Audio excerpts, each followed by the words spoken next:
I invite you to focus on your breath. Breathing in, breathing out. Giving thanks for how our lives sustain. And as you breathe, imagine, if it's comfortable for you, that your breath is coming in and out through your heart.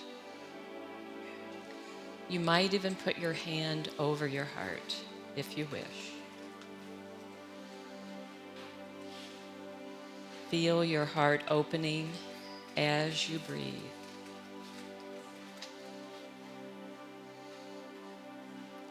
As we open our hearts, we are refreshed, renewed, and rekindled by the light of God within us. There is one harmonious, unifying principle in this world: God, good. We turn our thoughts to God as we breathe harmonizing breaths.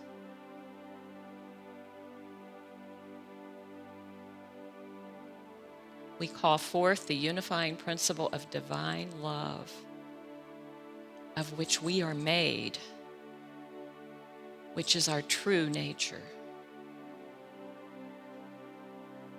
Divine love recognizes no threat, no enemy, and nothing to fear. We refute the energy of fear, denying it residence in our consciousness. And we let go of any limiting patterns or worries and open to divine inspiration.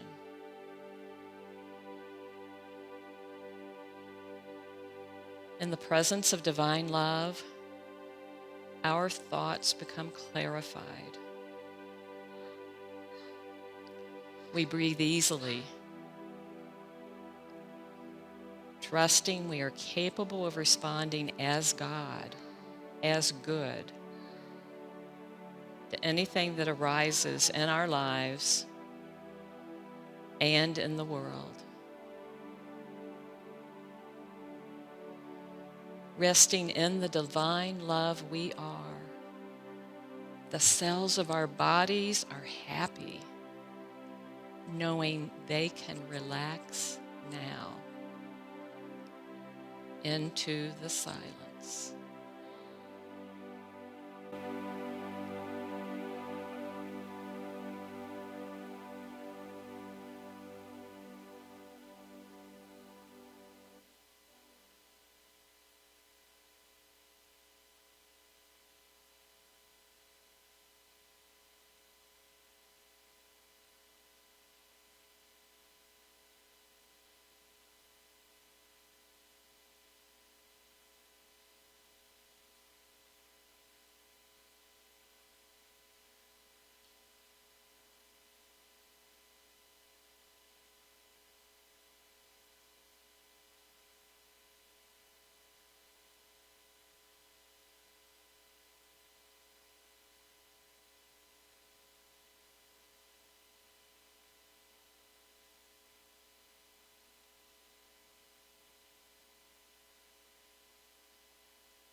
As we bring our attention back to this place,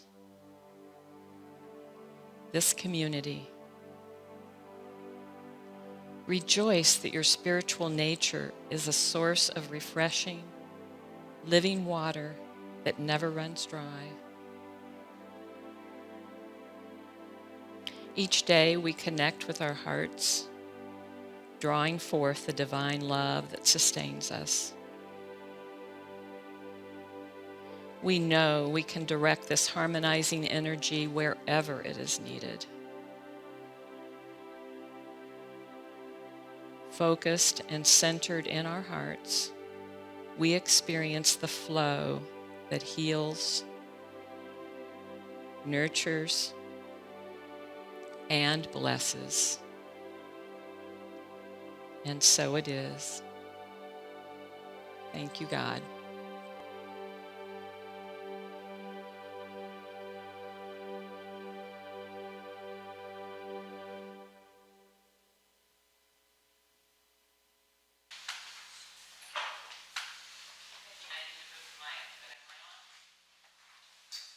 Okay. Good morning, friends. I think I'll move this down. Good morning, friends and potential friends, if you're people that I haven't met. I'm happy to be here. And I volunteered to give this message, much to my surprise, for two different reasons. As I was planning for the Christmas and July fundraiser, and I'm on that team, it came to me that I was inspired to talk a little bit about some things that I teach therapists in workshops that I do about why we have so much violence, why we have so much intimate partner violence in our society.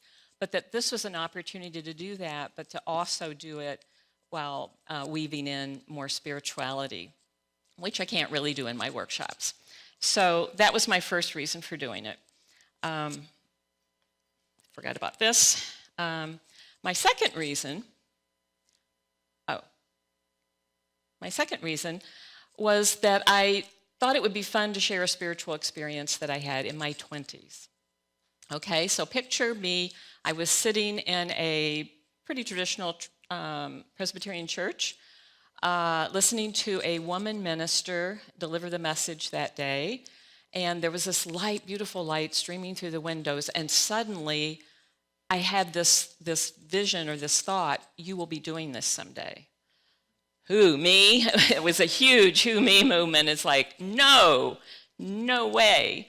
So I talked it over and thought about it for a while with my husband, and then I just forgot about it. But what I discovered along the way in my path is that I wasn't really called to be a minister. I was called to minister to the brokenness that people feel when they come and see me as a therapist, whether that's because of depression or anxiety or some sort of trauma or whatever it is. So you could look upon this as I'm finally fulfilling the prophecy, but really it's not it. So coming back to why are we here? The main reason. I sometimes feel like Unity's teachings, it's sort of like what we say about Madison, that it's an island of sanity in a world that seems focused on domination and separation. You know, when I come here and it feels like stepping through the looking glass, Alice's looking glass, and seeing a world that's flipped on its side when I leave and look at what's going on in the world. And yet I also know that it's hard for me to live my truth when I'm challenged by some insecurity or, you know, somebody that I love and we're having a disagreement or something. I have my own challenges with that. And so I want us to look at what makes that so hard. James Baldwin, I got this quote from him in the movie I Am Not Your Nigger. He says that not everything that is faced can be changed, but nothing is changed until it can be faced. So facing those questions of why do we have so much violence, and also I want to add the question that Tegan Swanson posed for us when she was here, and that is how can we think in ways that promote nonviolence, something like that promote nonviolence and peace in our relationships. I'm convinced that we can't have peace in our relationships or in the world without some understanding of how our culture and its institutions really encourage separation and domination. And it's systemic in our culture, and it affects all of us, unbeknownst to us. You know, we fall into those things. Even our religious institutions, and we lament the act of incivility, which I see as another form of violence. And in Unity, we like to say that it's our human side that's coming forth, and I don't disagree with that, but I think it's important to understand how the cultural side also reinforces this and enables violence to occur. So in my work with violence, I have looked for and other areas for answers besides the biggest one actually is unity in my and spiritual practices. But Rihanna Eisler is one of the people that I've turned to, and she's written a number of books, which I listed up there, beginning with The Chalice and the Blade, looking at the values and beliefs in our society and how they've actually changed over the millennia. And she got interested in this because when she was 7 years old, she and her family escaped Nazi Germany, or Nazi Poland. The Nazis, you probably heard of Crystal Night, and so they narrowly escaped that and were one of the fortunate ones who were able to make it to the West. So she devoted her life to looking at, why do we have all this cruelty and violence? Where does this come from, and is there an alternative? And if so, how do we get there? Early in the domestic violence movement, we focused a lot on how we're socialized as men and women and how that really contributes to violence against women in particular, since in heterosexual relationships, the majority of it is men against women.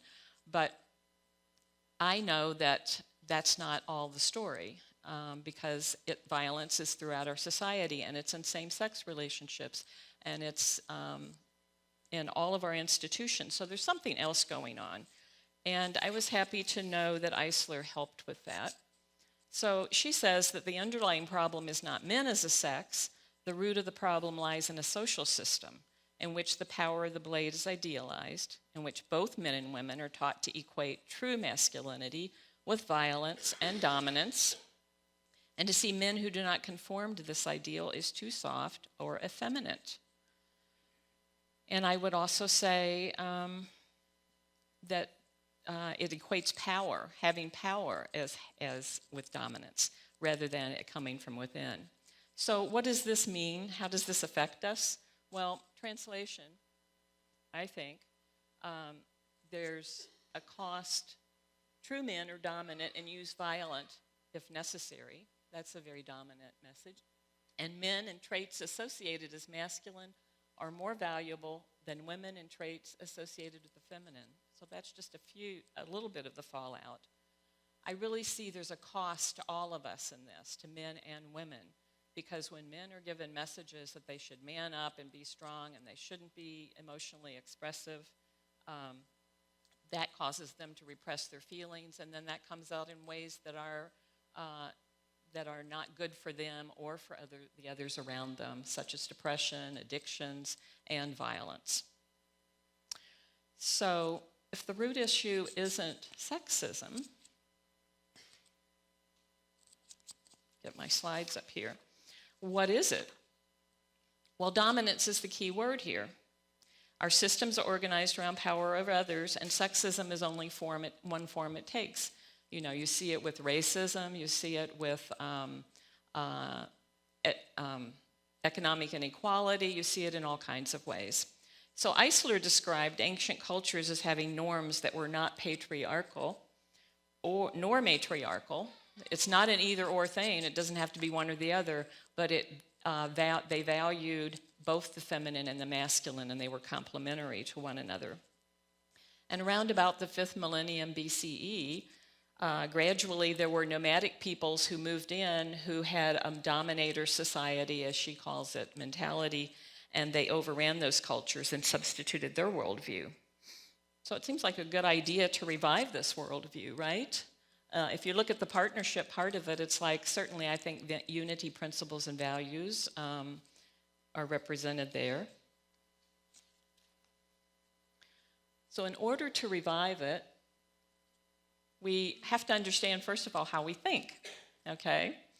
And I have Groucho Marx up here because I just wanted to inject a little bit of humor. So he said, there's two kinds of people in the world, those who think people can be divided up into two types and those who don't. I don't. We just do this. We divide the world into categories, we dichotomize. It helps us in terms of thinking and organizing, and it's not bad per se, okay? In fact, Eisler names two different kinds of hierarchies, and one of them is actualization hierarchies, which help us to function in our organizations. It helps us to function here and so forth. It just helps us to perform tasks and roles more efficiently. The second type are domination hierarchies, and these take the differences that we see and they make one more valuable than another. They make one normal and the other one abnormal. They make one right and one wrong, or even evil sometimes. So I see, and Eisler agrees with this, is the domination hierarchies and the entitlement that goes along with that are inherent are the taproots of all the forms of violence and injustice that we have. Racial, economic, gender, and on down the line.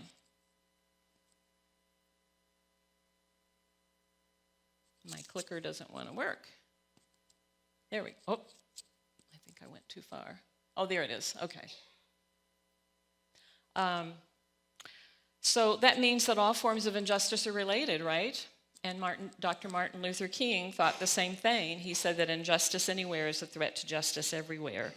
And I love how the social movements today really are recognizing that. So whether it's Black Lives Matter or #MeToo or economic injustice or whatever it is, we're looking at how everything is all related. And we can't just change one thing, we have to change the whole system.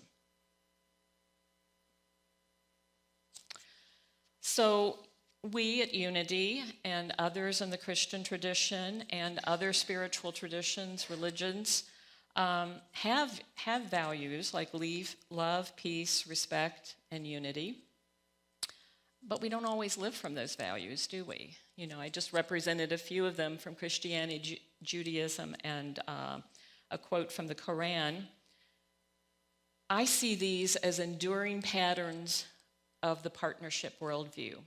So I mentioned before that like the dominance worldview kind of dominates the world in many respects, but the partnership worldview is still there in many respects. It's represented in our religious traditions, it's represented in many of our values. And it seems to me, I like to think that Jesus was confronting the dominator mentality of Judaism when he lived and when he taught. So we deviate from dominance because it's just so ingrained in our thinking, in our society, and what we even think is possible. And I extrapolated from Eisler's work and came up with 4 basic assumptions for both the dominator and the partnership societies. And I could go into detail about these, but you don't want me to spend that much time up here. But if you look at them, you can see how they play out in our societies. And I would like for you to see them as a continuum. So we can be anywhere on that continuum. We can be there in more extreme ways or not as extreme, but that still shows up in our lives. And then I also came up with, well, here we go. The beliefs that come out of that you can see. And just to make it more personal, so it's easy to focus on others, how it shows up in the world, how it shows up with others, but it shows up for me too. Okay, every time my sister and I get into a disagreement, it's really hard to see the Christ in her at that moment, right? It's like, oh my goodness, I really have to come back to my heart, my humanness and my socialization, you know, because we were taught in my family, or we acted in our family as if there was only one right and everything else was wrong, and if something happened, somebody had to be to blame. And so I know this happens for all of us at various times. And I also came up with the corresponding beliefs that I've used in my work with victims of intimate partner violence, beliefs that go along with that. So it's like they happen in our society, and it's like it's so dominant. No wonder some people take it to another extreme in their relationships. So why we stray, I'm not sure what I'm doing wrong here. Okay, why we stray is less important than just knowing that we're going to do it, that we're going to get triggered, we could say, or that, you know, our humanness is going to catch up with us. And I like the term that George Orwell came up with called doublethink in his book 1984. Doublethink refers to the holding of opposing beliefs, and we're not even aware that it's a contradiction in our beliefs. So when we believe that somehow we possess the whole truth about something, and then not recognizing that that doesn't go along with some of our unity beliefs. When our insecurities are triggered, we quickly fall into doublethink. And these are some of the examples that happen. So values of love your neighbor then can coexist with seeing them, demonizing them when they don't agree with you. It also means that victims' partners can espouse loving them while also harming them. You know, we wonder, how does this happen? And it means we all can quickly fall away from our unity principles and see others as separate. One of the things that makes me cringe is that when I hear people with whom I really agree in terms of maybe their political views or whatever, who are talking about leaders in such a way that, in the same way that they talk about other people. So in other words, calling them names, really putting them down. And I really cringe at this because I believe what Einstein said is true. We can't solve problems by using the same kind of thinking we used when we created them. So I know when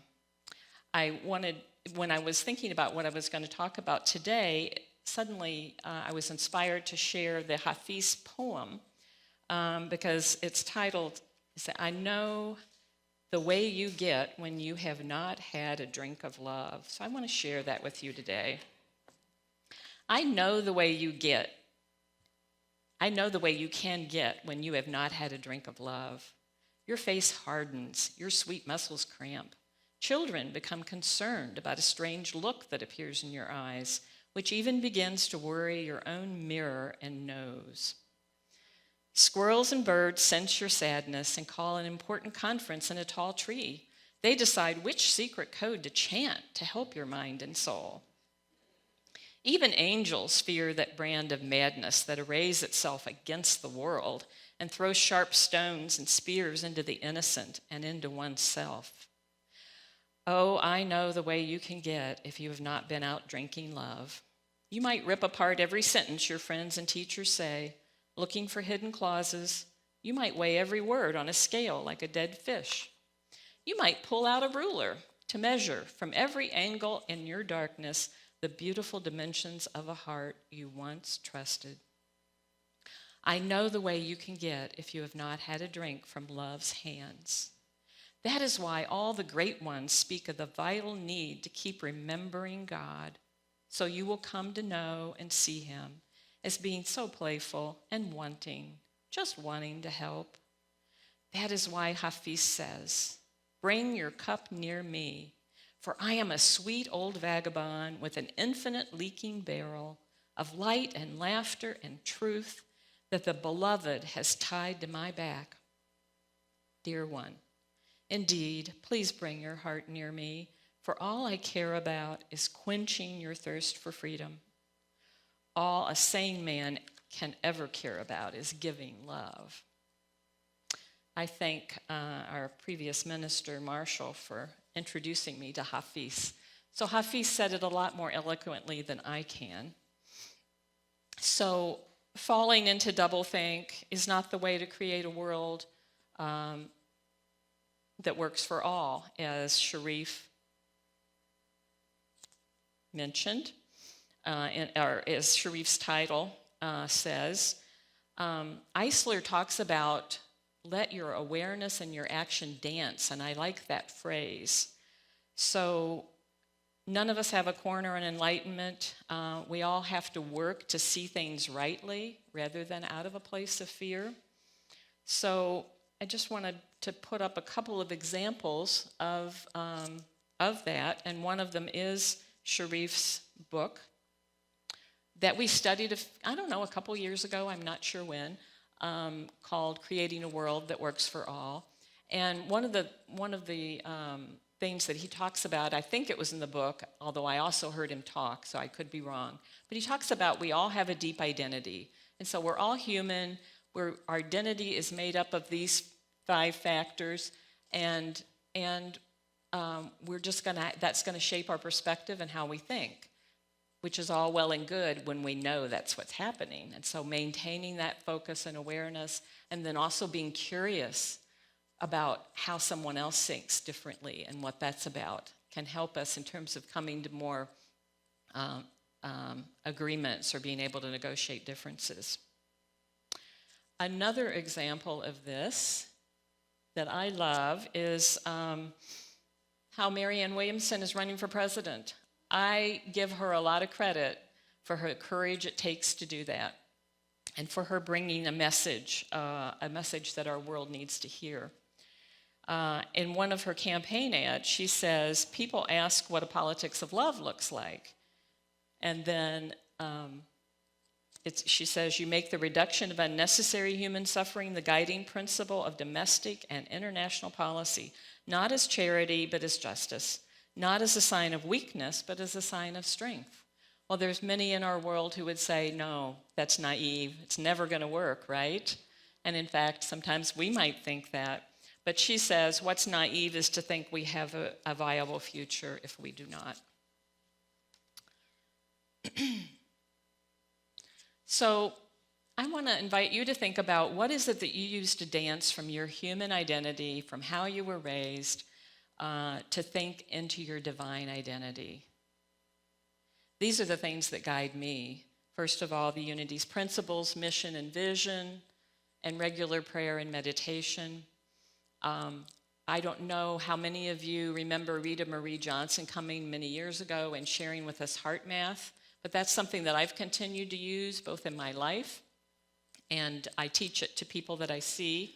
And we did a little bit of that in our meditation today, just connecting with the heart and connecting with the insights that can come through then. And then Taja Lee and some other people have been doing something called the connection practice, and I don't know just where that stands right now, but I've also been doing a webinar training on it and using that in my practice. And again, it helps us to be aware, it helps me to be aware. I just used it this past week, not only with clients, but when I was having feelings about a family member. Helps me to connect with my feelings and my needs, but then also to have empathy for their feelings and needs, and again, to have more constructive conversations.